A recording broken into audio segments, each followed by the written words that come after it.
کہ ہمیں جدید دنیا کے اندر اگر رہنا ہے تو ہمیں کریٹیو اور انوویٹو بننا ہے، مطلب تخلیقی صلاحیتیں پیدا کرنا ہے، چیزوں کو بنانا ہے اور نئی نئی چیزوں کی یاد کرنا ہے. یہ سخت ضرورت ہے، یاد رکھیے. رسول اکرم صلی اللہ علیہ وسلم دنیا میں آئے، آپ نے ہر جدید حلال چیز کو آگے بڑھاوا دیا اور کہا کہ بناؤ اس کو. آئیے کچھ مثالیں دیتا ہوں آپ کو کہ اسلام دنیا میں ہم کو پیچھے نہیں رکھتا ہے، ہمارے اندر کریٹیوٹی انوویشن کو ختم نہیں کرتا ہے، بلکہ اس کو بڑھانا دیتا ہے، بلکہ بڑھاوا دیتا ہے. نبی اکرم صلی اللہ علیہ وسلم کا زمانہ ہے، زید بن ثابت رضی اللہ عنہ کو اللہ کے رسول نے زبان سیکھنے کا حکم دیا. اس کی زبان یہودیوں کی زبان. زید بن ثابت رضی اللہ عنہ نے کہا ایک مہینے کے اندر تقریباً میں نے اتنا سیکھ لیا کہ میں ان کے آنے والے لیٹرز کو پڑھتا تھا اور رسپانس اور جواب دیا کرتا تھا. تو لرننگ نیو لینگویجز، انوویشن اور کریٹیوٹی، تبدیلی لانا ہے، تخلیقی صلاحیت پیدا کرنا ہے، چینج لانا ہے، تو زبانیں بھی سیکھنا پڑتا ہے. اللہ کے رسول نے زبان سیکھنے کی اجازت دی. کس کی زبان؟ یہودیوں کی زبان تھی وہ. تو پتہ چلا علم کے معاملے میں کوئی یہود اور ہنود اور عیسائی نہیں ہوتا ہے. علم اللہ کی طرف سے عطا کردہ چیز ہے جو انسانیت کو اللہ نے دی ہے. وہ ایک مومن کی جس کو کہیں گے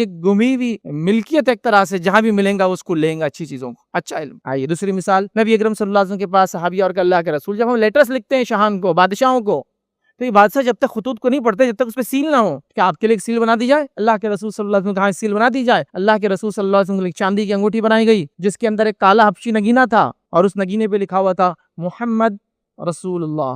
پھر جب خطوط لکھے جاتے اللہ کے رسول صلی اللہ علیہ وسلم اپنے ہاتھ میں سے اتار کر دیتے اور اس کو لے کے لاک جو ہوتا ہے اس کو ڈال کے اس پہ سیل کر دیا جاتا. مینوفیکچرنگ کی اجازت دی گئی، اگر ضرورت ہے تو بناؤ نئی نئی چیزیں.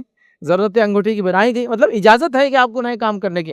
بہت سارے مسلمان یہ سمجھتے ہیں دین پہ آنے کا مطلب یہ دنیا کو چھوڑ دینا. ارے دنیا میں جی کے دین پہ چلنا ہے. اگر میں کہہ رہا ہوں جہاز چل رہا ہے پانی کا، تو کہاں چل رہا ہے؟ ریگستان میں، ہماری گلی میں پانی میں چلتا ہے نا. تو میں دین پہ چل رہا ہوں تو کہاں چل رہا ہوں؟ خبر میں، مرنے کے بعد. ارے دنیا میں چلنا پڑتا ہے دین پر. اجازت دے دی گئی.